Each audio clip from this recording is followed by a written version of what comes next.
So we need to see how much of time we spend with our kids, how much of time we bring deen into our homes and reconnect our children with Allah.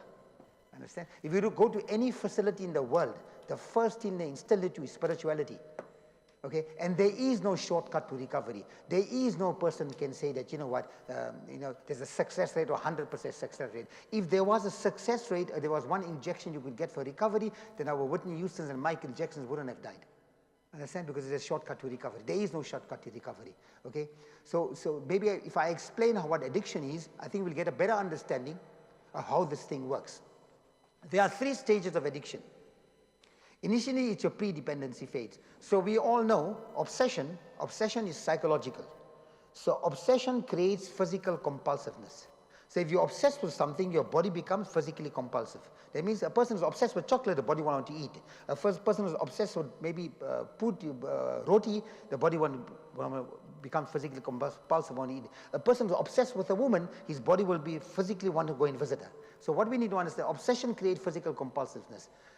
So in your pre-dependency phase is the experimental stage. That means a person is experimenting. He will try maybe weed, cannabis, he will try coke, crack, cocaine, crystal meth, PCP, Indian dust, heroin, Thai white, whatever he tries, okay?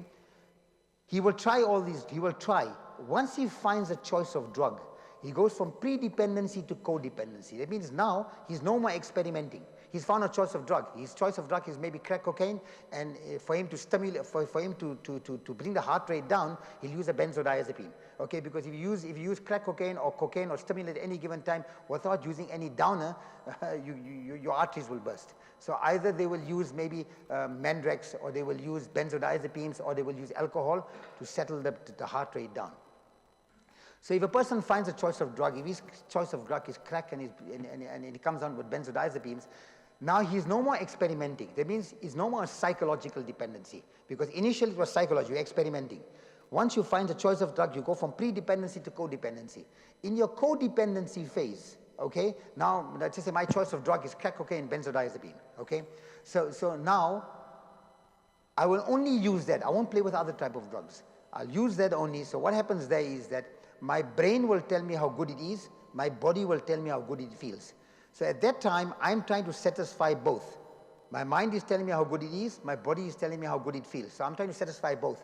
The time I satisfy both, I become dependent. Once I become dependent, I go to my 3rd stage of addiction, where it's chronic. Okay. Once I go into chronic addiction, okay, it's no more psychological. Now it becomes psychological and physical. Okay, so once I go to my 3rd stage of addiction, it's totally physical. The mind don't need it, the body needs it now. So once the body needs it, okay, it's no more psychological. That means when I get a craving, the brain shut down. The body demands what it demands. Okay, it's called psychosomatic. So psychosomatic is when the body tell the mind what to do. It means if I get a craving, I have no money, I will take this iPhone 16. For me to pawn it for 50 pounds mean nothing. Because at that time, there's no thinking ability. My body is demanding what it's demanding. I know guys, I'll give you an example. I had a guy that slept with his mother, she gave birth.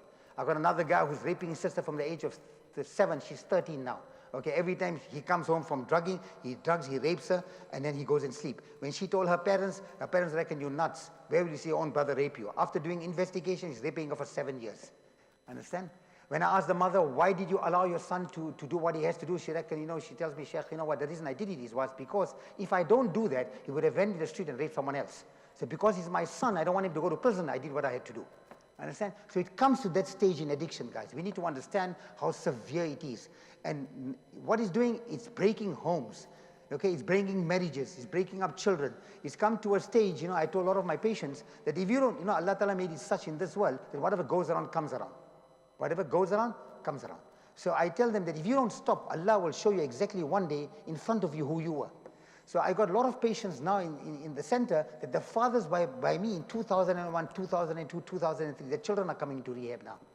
Understand? So it's like a vicious circle. So what's happening now, the parents are going into trauma, the parents are going into psychological deficiencies. Why? Is because now they've seen exactly who they were in front of them in their child. Understand? So I think the objective for us coming to this area, inshallah, the other brothers are coming now, they have an infrastructure where they're setting up support groups. It is very important for us as a community to set up these groups in our area.